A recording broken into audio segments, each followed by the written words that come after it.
I think the best sales tactic that you can use to close sales is to actually care. If you genuinely care, and if you adapt this persona that you are the doctor and that individual is the sick person, and they don't know that they're sick, and you have their medicine and you have to convince them of that, but you genuinely believe that you have the medicine, you know that you have something good for them. You're not selling snake oil. I think that's the best combination, and we're approaching an era now where it's very, very difficult to find salespeople to sell something that they don't believe in, because they know that they will not feel ethical and good about that.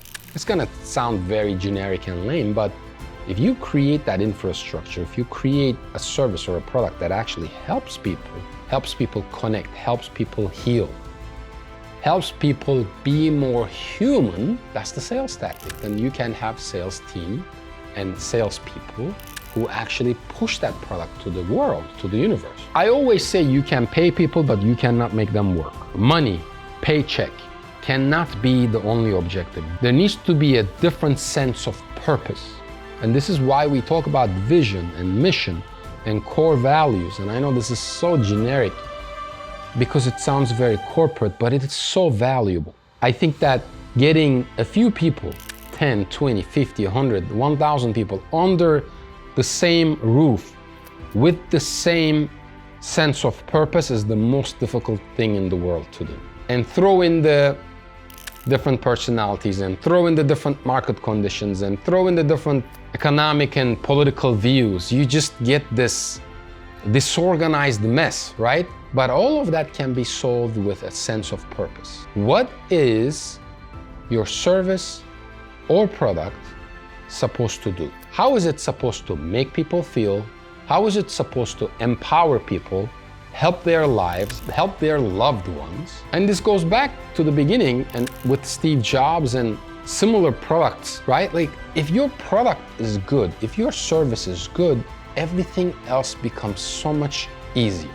But that's the trick. The trick is having a good product, a good service that actually helps people, because it requires expertise, knowledge, it requires quality assurance, it requires technology, it requires so many different things, right? If you look at any market, if you look at any industry, you're going to find the shitty products and the great products. There are no okay products anymore. Just like there are no okay movies. Like if you go to Amazon, it's either like 2 stars or 4.5 stars. Very few number of products are 3 stars.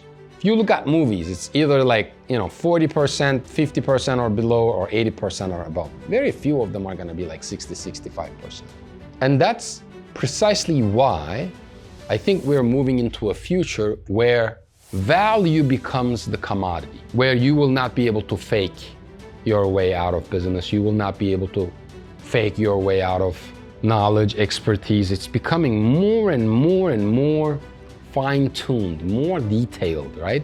I can sit in a room and speak to a marketer or speak to a developer and ask 3 questions, and right then and there, within the first 30 seconds, know if they're full of shit.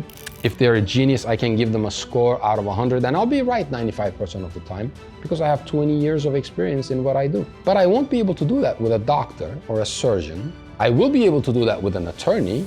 I won't be able to do that with a politician. It's kind of like we're really digging deep into the expertise level of humanity, I think, and this is why we're switching from a generic level knowledge base to an advanced knowledge base, and AI is helping us do this as well. For a certain percentage of population, things are going to get incredibly easier, and for the other percentage that's left, things are going to get incredibly more difficult. And the primary thing, the primary differentiation is your passion level, your sense of purpose, and how much you actually care.